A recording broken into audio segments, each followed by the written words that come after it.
ফেরাউন আল্লাহর জমিনে অনেক শক্তিশালী হয়ে উঠেছিল। সে তার দেশের অধিবাসীদের বিভিন্ন শ্রেণীতে বিভক্ত করে রেখেছিল। সে তার একটি দলকে হীনবল করে রেখেছিল। সে তাদের পুত্রদের হত্যা করত এবং নারীদের জীবিত রেখে দিত। অবশ্যই সে ছিল জমিনে বিপর্যয় সৃষ্টিকারী ব্যক্তিদের একজন।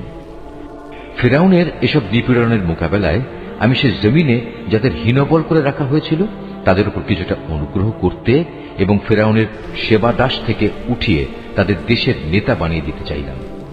আমি তাদের এ জমিনের উত্তরাধিকারী বানিয়ে দিতে চাইলাম। আমি ইচ্ছে করলাম সে দেশে তাদের ক্ষমতার আসনে বসিয়ে দেব এবং তাদের মাধ্যমে ফেরাউন, হামান ও তার লয় লস্করদের সে ব্যাপারটা দেখিয়ে দেব যে ব্যাপারে তারা আশঙ্কা করত। এমনি এক সময় মুসার জন্ম হল, যখন আমি মুসার মায়ের কাছে এ আদেশ পাঠালাম, তুমি তাকে বুকের দুধ খাওয়াও। যদি কখনো তার নিরাপত্তার ব্যাপারে তোমার ভয় হয় তাহলে বাক্সে ভরে তাকে সমুদ্রে ফেলে দিও। কোন রকম ভয় করো না, দুশ্চিন্তাও করো না, কেননা আমি তাকে তোমার কাছেই ফিরিয়ে দেব। আমি তাকে রসুলদের মধ্যে সামিল করব। আল্লাহ তাআলার আদেশ অনুযায়ী মুসার মা তাকে সমুদ্রে ফেলে দিল। অতঃপর ফেরাউনের লোকজন তাকে সমুদ্র থেকে উঠিয়ে নিল, যেন সে একদিন আল্লাহ তাআলার সিদ্ধান্ত মোতাবেক তাদের জন্য দুশ্মনী ও দুশ্চিন্তার কারণ হয়ে পড়তে পারে। এতে কোনো সন্দেহ নেই যে ফেরাউন, হামান ও তাদের বাহিনী ছিল ভয়ানক অপরাধী। ফেরাউনের স্ত্রী এই শিশুটিকে দেখে তার স্বামীকে বলল, এই শিশুটি আমার এবং তোমার জন্য চক্ষু শীতলকারী হবে। একে হত্যা করো না, হয়তো একদিনে আমাদের কোনো উপকারও করতে পারে, অথবা আমরা তাকে সন্তান হিসেবেও তো গ্রহণ করতে পারি। কিন্তু তারা তখন আল্লাহ তাআলার পরিকল্পনা সম্পর্কে কিছুই বুঝতে পারেনি।